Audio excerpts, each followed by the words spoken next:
अलैहि वसल्लम नबी बने, जब आपको नबूवत मिली तो आपकी उम्र 40 साल थी। 40 साल की उम्र में आप सल्लल्लाहु अलैहि वसल्लम नबी बने। तो आप सल्लल्लाहु अलैहि वसल्लम ने तमाम लोगों को जमा किया, अल्लाह तबारक व तआला की तरफ से हुक्म हुआ। तो आप सल्लल्लाहु अलैहि वसल्लम ने एक पहाड़ी के ऊपर तमाम लोगों को जमा किया और जमा करने के बाद सबसे पूछा कि तुमने मेरे साथ 40 साल गुजारे, मुझे कैसा पाया?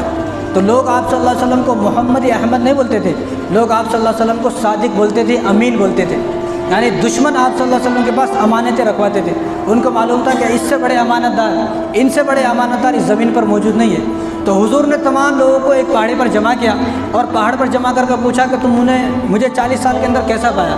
तो सब ने कहा कि आपको अमीन पाया, अमानतदार हैं, आप सादिक हैं, सच्चे हैं। तो हुजूर ने फरमाया, अगर मैं ये बोलूँ कि इस पहाड़ के पीछे से एक लश्कर तुम्हारे ऊपर हमला करने वाला है, एक लश्कर तुम्हारे ऊपर हमला करने वाला है अरब के ऊपर, तुम मानोगे?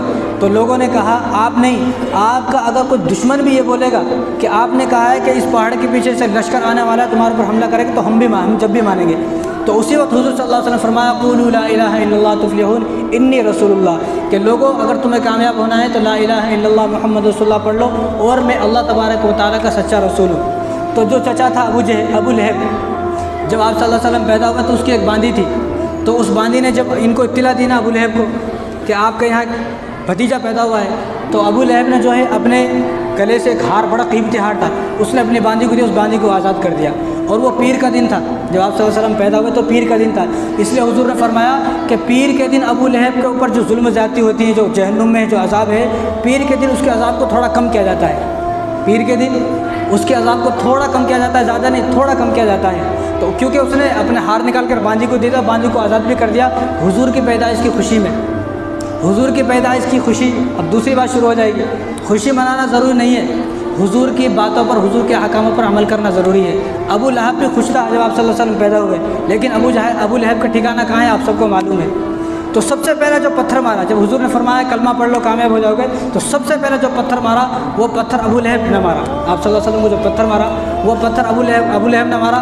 और अबू लहब ने तब उसने कहा कि आपके हाथ पे टूट जाए। तो अल्लाह तबारक व तआला ने उसी वक्त अल्लाह तबारक व तआला ने इस सूरत को नाजिल फरमाया कि तब्बत यदा अबी लहब व तब, कि आपके नहीं बल्कि अबू लहब के हाथ पे टूट जाए। उसने कहा ना क्या मोहम्मद आपने हमें इसलिए यहाँ जमा किया है, ये बात बताने के लिए कि हम 360 बुतों को छोड़ दें तो आपके हाथ पे टूट जाए। तो उसी वक्त अल्लाह तबारक फरमाया तब्बत यदा अबी लहब, कि अबू लहब के हाथ पे टूट जाए, आपके नहीं। उसी के बारे में पूरी जो है सूरत अल्लाह तबारक उतारी। तो लोग दुश्मन बन गए। जब लोग दुश्मन बने तो लोगों ने जुल्म ज़्यादती की, तो आप सल्लल्लाहु अलैहि वसल्लम ने बहुत कोशिशें की। तो इसी तरह जुल्म ज़्यादती होते होते होते तो 14 साल गुजर गए और आप सल्लल्लाहु अलैहि वसल्लम 13 साल गुजर गए और 13 साल आप सल्लल्लाहु अलैहि वसल्लम मक्के में दीन की दावत देते रहे। इन 13 सालों के अंदर 114 लोग मुसलमान हुए, 114 लोगों ने कलमा पढ़ा। अब जब कलमा पढ़ लिया तो लोग यहाँ अबू जहल और अबू लहब सताने लगे मुसलमानों को। जब मुसलमानों को सताने लगे तो हुजूर ने फरमाया कि तमाम लोग हिजरत करके मदीने को निकल जाए, तमाम लोग हिजरत करें और मदीने को चले जाएँ। तो आप सल्लल्लाहु अलैहि वसल्लम ने भी इरादा किया और कुछ लोग जो है पहले 6 लोग हिजरत के लिए गए, फिर 12 लोग, फिर इसी तरह बाद में तीसरे साल जो है 72 लोग हिजरत करके मदीने को चले गए। तो आप सल्लल्लाहु अलैहि वसल्लम भी, आप सल्लल्लाहु अलैहि वसल्लम के लिए भी हिजरत का जो है अल्लाह तबारक व तआला हुक्म फरमाया कि आपको हिजरत करना है। किस तरह कि एक रात अबू जहल और जो तमाम मक्के के सरदार थे वो लोग जमा हुए दारुल नदवे के अंदर। अब लोगों ने जमा होकर कहा कि इनकी तादाद तो रात पे दिन बढ़ती जा रही है, अगर इसी तरह इनकी तादाद बढ़ती रही तो पूरा मक्का ईमान ले आएगा, पूरा मक्का मुसलमान हो जाएगा, हम इनके खिलाफ़ कुछ भी नहीं कर सकते। तो एक मीटिंग करना चाहिए, उसमें मशवरा करना चाहिए कि हुजूर के ख़िलाफ़ क्या तदबीरें करें। तो हुजूर के ख़िलाफ़ तमाम के तमाम लोग जमा हुए। तो जो वहाँ का उसूल ये था कि इस मीटिंग में वो आदमी जमा होगा, उस आदमी का मशवरा लिया जाएगा जो आदमी 40 साल का होता है। उसके जो सरदार थे वो 40 साल के थे, लेकिन एक अबू जहल उस वक्त सिर्फ जो है वो 20 साल का था, लेकिन इतना होशियार था, इतना अक्लमंद था कि वो उस मीटिंग में शामिल था। और उसी मीटिंग में शैतान जो है वो इंसान का रूप बदल कर, शैतान जो है इंसानी वेश में और इंसानी शक्ल में आया और शैतान ने भी मशवरा दिया, सबने मशवरा दिया भाई इनको निकाल लो, इनको ये कर दो वो कर दो। तो अबू जहल ने उस वक्त मशवरा दिया कर इनको निकाल देंगे, ये फिर से वापस आ जाएंगे। अगर हमने इनको यहाँ पर ही छोड़ा और इनको कैदी बना लिया तो लोग इनको देखकर वो मुसलमान हो जाएंगे, तो क्या करें। उन्होंने कहा कि मक्के के अंदर बहुत सारे कबीले हैं, तो हर कबीले से एक आदमी को लिया जाए, हर कबीले से एक आदमी को ले जाए, तमाम लोग जमा होकर हुजूर सल्लल्लाहु अलैहि वसल्लम को रात को नऊज़ुबिल्लाह कत्ल कर दें, इनको कत्ल कर दें। और जब सब कबीले के लोग कत्ल करेंगे तो ये लोग भी बदला नहीं ले सकेंगे कि हम किस किस से बदला लें, सारे कबीलों ने जो हमला किया है किस किस से बदला लें, तो बदला नहीं ले सकेंगे। तो क्या करना चाहिए, इनको कत्ल करना चाहिए।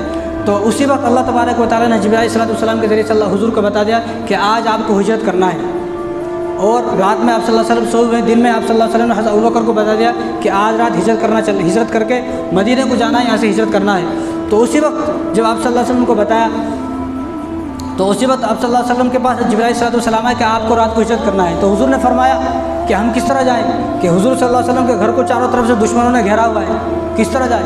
तो अल्लाह तबारक व तआला ने उसी वक्त सूरह यासीन नाजिल हुई। तो अल्लाह ताला ने फरमाया कि आप सूरह यासीन पढ़े, वजअलना मिन बैनि अयदीहिम सद्दन व मिन खल्फिहिम सद्दन फगशयनाहुम फहुम ला युबसिरून। आप इस आयत को पढ़े और एक मुट्ठी में मिट्टी ले और मुट्ठी पे फूंक मारे और इसको ऐसा उड़ा दे। जब आप सल्लल्लाहु अलैहि वसल्लम इस आयत को पढ़ा और मिट्टी पर फूंक मारी, ऐसा उड़ाया, तो अबू जहल जितने लोग बाहर खड़े हुए थे उनकी आंखों में मिट्टी चुभी। हुजूर ने मिट्टी यहाँ फेंकी, वहाँ नहीं, लेकिन अल्लाह तबारक व तआला ने उसी मिट्टी को उनकी आंखों में डाल दिया। अब उन आँखें मलते रह गए, हुजूर यहाँ से चले गए। अब हुजूर ने जब हुजूर जा रहे थे तो हुजूर ने अपने बिस्तर पर हज़रत अली को लिटाया। अब उन्होंने बाद में देखा तो वो हज़रत अली थे।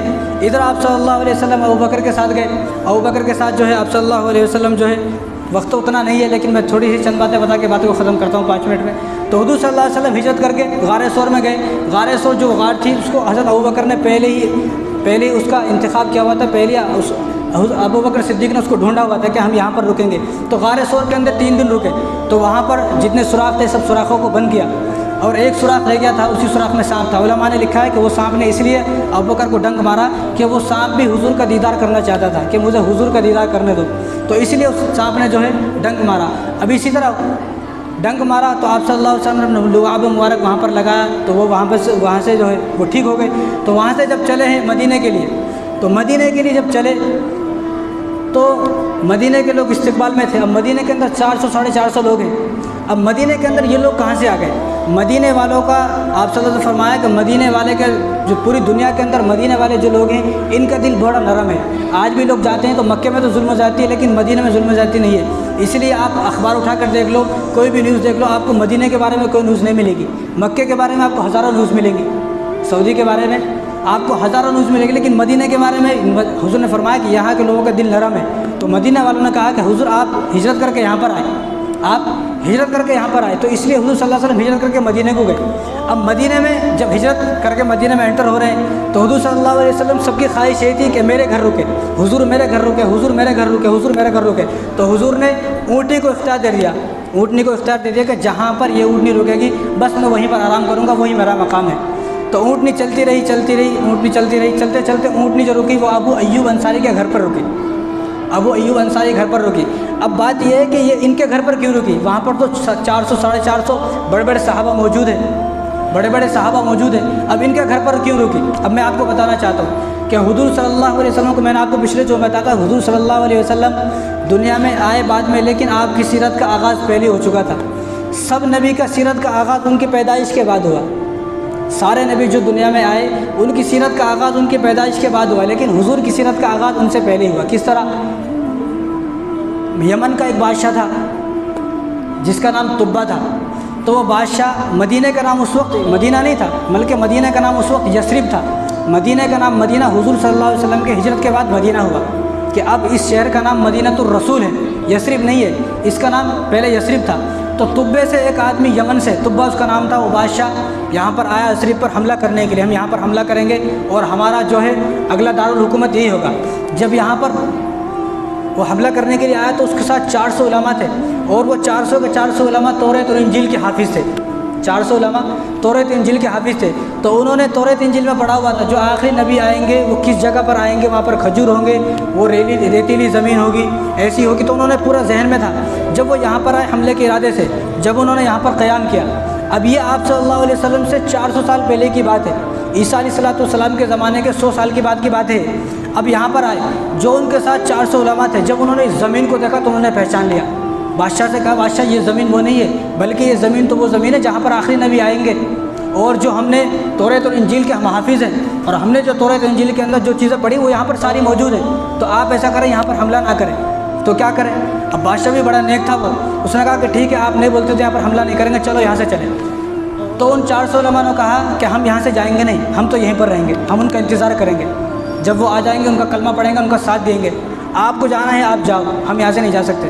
तो कहा कि ठीक है। तो उस बादशाह ने क्या काम करा, उन 400 उलमाओं की शादी कराई और 400 उलमा जो उलमा थे उन 400 उलमा को जो है माला दौलत दिया और 400 घर बनाए।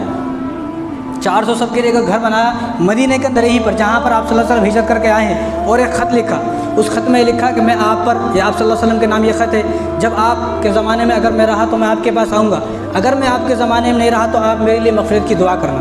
उन्होंने ख़त दिया और उस एक आलिम को ख़त दिया कि ये ख़त लो, अगर आपके ज़माने में आ गई ये ख़त आप हुज़ूर को देना, अगर आपके ज़माने में नहीं आए तो आप अपनी औलाद को वसीयत करके जाना कि ये ख़त उन तक पहुँचाए।